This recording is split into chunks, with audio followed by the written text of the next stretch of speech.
ધોરણ 3 વિષય ગણિત સ્વ અધ્યયન પોથીનો અભ્યાસ કરીશું. તો આ અધ્યયન નિષ્પત્તિની અંદર આપણે પહેલાં નિષ્પત્તિ જોઈએ. તો નિષ્પત્તિ 304 એમ કહે છે કે દ્વિપરિમાણીય એટલે કે 2D આકારોની સમજ ધરાવે છે.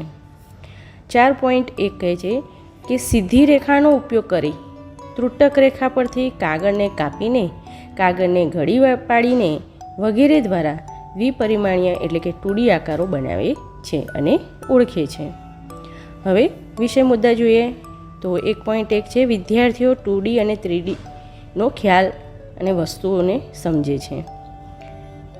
વિદ્યાર્થીઓ 2D અને 3Dનો ખ્યાલ વસ્તુઓથી સમજે છે. 1.2 વિદ્યાર્થીઓ વિવિધ પેટર્ન તથા ચિત્રો દોરવાથી સપ્રમાણનો ખ્યાલ સમજે છે. અને 1.3 છે કે વિદ્યાર્થીઓ વસ્તુના અડધા ભાગ વિશે પણ સમજ કેળવે છે.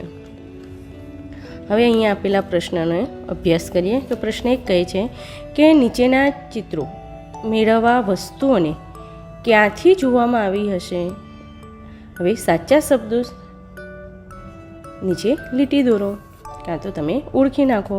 તો અહીંયા એક સરસ મજાનું ચિત્ર આપ્યું છે ગાડીનું. હવે આ ગાડીનું ચિત્ર ક્યાંથી જોઈએ તો આવું દેખાય. તો આ ચિત્રને ઉપરથી જોઈએ એટલે ઉપરને આપણે ટીક કરીશું.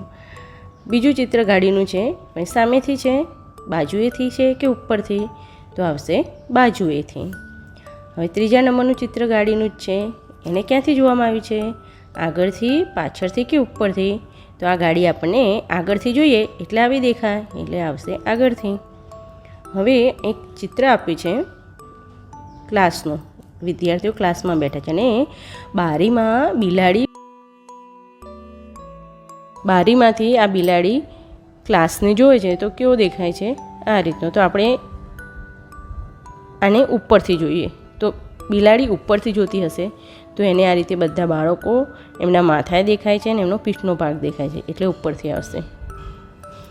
હવે આ પેન્સિલની અણી દેખાય છે તો એ પણ ઉપરથી દેખાશે. તેનો જવાબ આવશે ઉપરથી. હવે પ્રશ્ન 2 છે કે નીચે આપેલા ટપકાની મદદથી પેટર્ન એટલે કે ડિઝાઇન બનાવો. તો અહીંયા જો સરસ મજાના ટપકા આપ્યા છે, આપણે એને ડિઝાઇન બનાવીશું. એક બિંદુથી બીજા બિંદુથી ત્રીજા બિંદુ, આ રીતે આગળ જતા જઈશું એટલે સરસ મજાની પેટર્ન બનશે. ત્રીજું છે નીચે આપેલા ટપકા જોડીને ચોરસ અને લંબચોરસ બનાવો. તો તમે આ ટપકાને સરખા આડી લાઈનમાં એમ સરખા ગણશો અને પછી એને લીટી દોરજો એટલે ચોરસ બની જશે. અને લંબચોરસ બનાવવા માટે ઊભી લાઈનમાં ટપકા અને આડી લાઈનના ટપકા વધારે લેવાના એટલે લંબચોરસ તૈયાર થશે. એ જ રીતે પ્રશ્ન 4 નીચે આપેલા બિંદુઓની ગોઠવણીમાં વસ્તુઓના ચિત્ર દોરો. તો અહીંયા આપણને નામ આપી દીધા છે કે કયા ચિત્રો બનાવવાના છે. તો પેન્સિલ, બેટ, પુસ્તક, ચશ્મા અને શીશી. આપણે પહેલાં બનાવીશું પેન્સિલ. તો પેન્સિલમાં એક લંબચોરસ બનાવીશું અને આ રીતે આગળનો ભાગ ત્રિકોણાકાર કરીશું અને વચ્ચે એક લીટી બનાવી દઈએ તો સરસ મજાની પેન્સિલ થઈ જશે. ત્યાર પછી બેટને પણ એક લંબચોરસ ભાગ બનાવીશું, આગળથી ભાગને થોડો સીધી રેખામાં દોરીશું, અહીંયા 2 ત્રાંસી બનાવીશું, બીજી 2 લીટો સીધી કરીશું અને આ 2 ટપકાને જોઈન્ટ કરીશું એટલે સરસ મજાનું બેટ બની જશે. પુસ્તક માટે આ રીતે હું રેખા દોરું છું એ રીતે તમે પણ તમારા પાઠ્યપુસ્તકની અંદર દોરતા જજો અને સરસ મજાનું પુસ્તક તૈયાર થઈ જશે. એ જ રીતે ચશ્મા, અહીંયા આપણે 2 ચોરસ બનાવીશું, લંબચોરસ અને વચ્ચે બીજો નાનો લંબચોરસ, 2 ચોરસને અડતા અને બંને બાજુ 2 લીટી બનાવી દઈશું આ રીતે. કાને ભરાવાની દાંડી જે આવે ને એ, એટલે આ બની ગયા ચશ્મા. એ જ રીતે આ શીશી હું જે રીતે દોરું છું એ રીતે તમે દોરતા જજો એટલે સરસ મજાની શીશી પણ તૈયાર થઈ જશે. હવે પ્રશ્ન 5 છે કે નીચે આપેલા અડધા ચિત્રને અરીસામાં જોઈએ તો એ પૂર્ણ ચિત્ર બને છે. તો અહીંયા અડધા ચિત્રો આપેલા છે. હવે જે અડધું ચિત્ર તમે જુઓ છો એવું ને એવું એની બીજી સાઈડમાં બનાવવાનું. એટલે આપણે જે દર્પણમાં જોઈએ છે ને તો દર્પણમાં જોતાં આ વસ્તુ શું બની જાય? આખી બની જાય છે. અડધી વસ્તુમાંથી આખી વસ્તુ બની જાય. તો આ જો અહીંયા એક શર્ટનું ચિત્ર આપ્યું છે, એનો અડધો ભાગ છે. હવે હું એનો આ બાજુનો અડધો ભાગ દોરી નાખું છું, તો આ બંને અડધા અડધા ભાગ ભેગા થતાં એ ચિત્ર આખું ચિત્ર બની જાય છે. એ જ રીતે અહીં પાંદડાનું ચિત્ર આપ્યું છે, પાનનું ચિત્ર પણ અડધું આપ્યું છે. એ જ ને એ જ ભાગ હું આ બાજુ દોરી નાખું છું, તો બંને અડધા ભેગા થતાં એક આખું પાંદડું તૈયાર થઈ જાય છે. એ જ રીતે ટોપીનું ચિત્ર આપ્યું છે, ટોપીનું ચિત્ર અડધું છે. હવે આ જે ભાગ દેખાય છે એવો ને એવો જ ભાગ હું આ બાજુ દોરી દઉં છું. આ રીતે ટોપીનો બીજો ભાગ દોરતા ટોપીનું ચિત્ર આખું બની જાય છે. હવે અહીંયા સરસ મજાનું એક બલ્બ આપે છે, બલ્બનું અડધું ચિત્ર છે. હવે એ જ બલ્બનું અડધું ચિત્ર હું આ બાજુ દોરું છું, તો બની ગયું ને સરસ મજાનો બલ્બ. એ જ રીતે અહીંયા મકાનનું ચિત્ર આપ્યું છે, આ મકાનનું ચિત્ર અડધું છે. આના ચિત્ર હું આ બાજુ દોરીશ તો આ મકાન પણ કેવું થઈ જશે?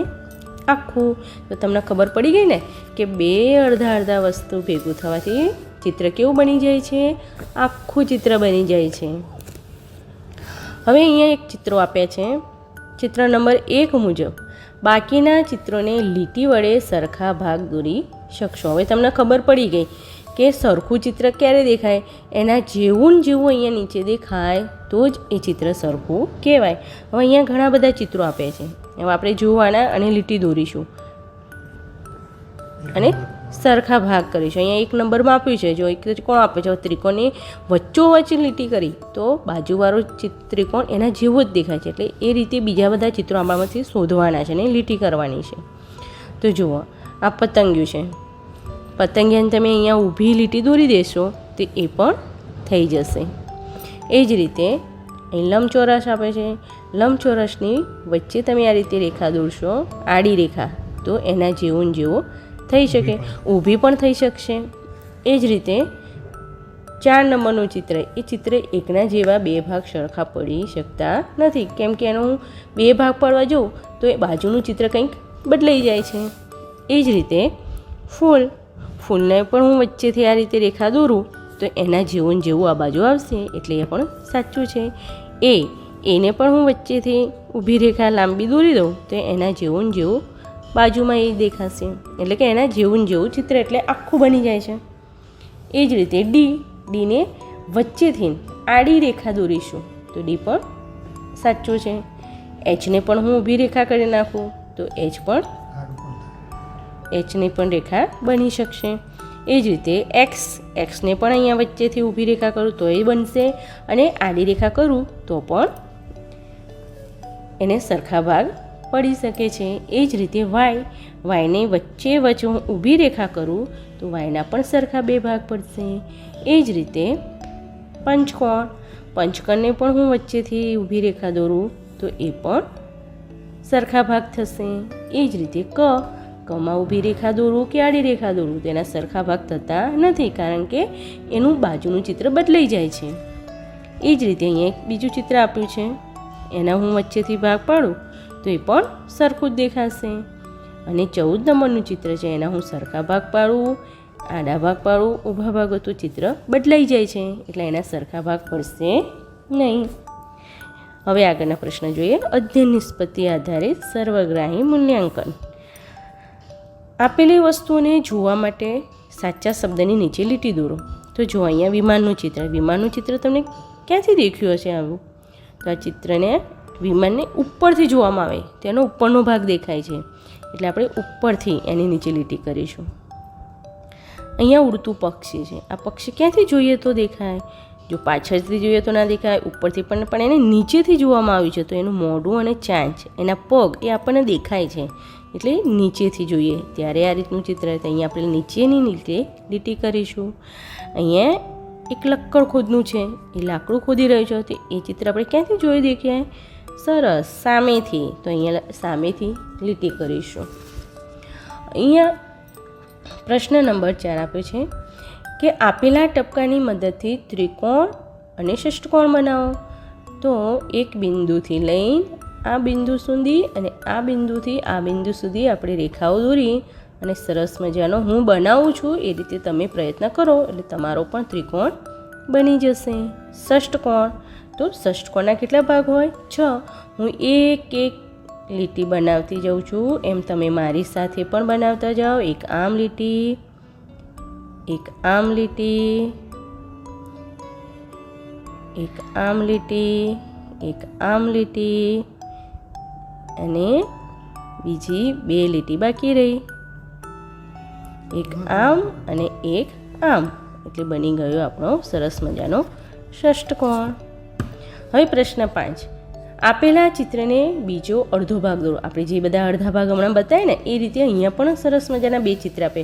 આપણે એનો અડધો ભાગ, હવે આ કયું તે, હવે તમને ખબર પડી જશે કે આ કયું ચિત્ર છે ને આપણે અડધું કરીએ તો આખું સરસ. આ કાતરનો એક ભાગ આપ્યો છે, બીજો ભાગ આપણે બનાવીએ તો સરસ અહીં કાતર આપી છે, એવી ને એવી કાતર હું આ બાજુ બનાવીશ તો આખી કાતર બની જશે. એ જ રીતે પતંગિયું, પતંગિયાનો એક ભાગ આપ્યો છે, એવો ને એવો બીજો ભાગ આ બાજુ બનાવો. જો આ રીતે બીજો ભાગ બનાવતા પતંગિયું પણ સરસ મજાનું આખું બની ગયું. હવે કયા ચિત્રને તૂટક રેખાથી વિભાજિત કરીને 2 સમાન ભાગ થાય? હવે અહીંયા સરસ ચિત્રો આપે છે. હવે તમને ખબર પડી ગઈ કે કયા ચિત્રને આપણે સમાન ભાગ કરવા હોય તો ક્યાં લીટી કરવી પડે? તો એના જેવો જ દેખાય. પહેલું ચિત્ર છે, એને હું 2 સમાન ભાગ કરવા પ્રયત્ન કરું છું પણ બનતા નથી, કારણ કે એના જેવું ને એના જેવું બાજુમાં ચિત્ર બનતું જ નથી, એટલે એ નહીં આવે. એમને હું વચ્ચે લાંબી એક તૂટક રેખા દોરીશ તો એમના બંને સમાન ભાગ પડે છે, તો આમાં જવાબ આવશે એમ. અને 7મા સિમ્બોલવાળું છે એમાં પણ ભાગ પડે નહીં. મિત્રો, તમને મારી ચેનલ ગમી હશે તો મારી ચેનલને લાઈક અને સબસ્ક્રાઈબ કરવાનું ભૂલશો નહીં.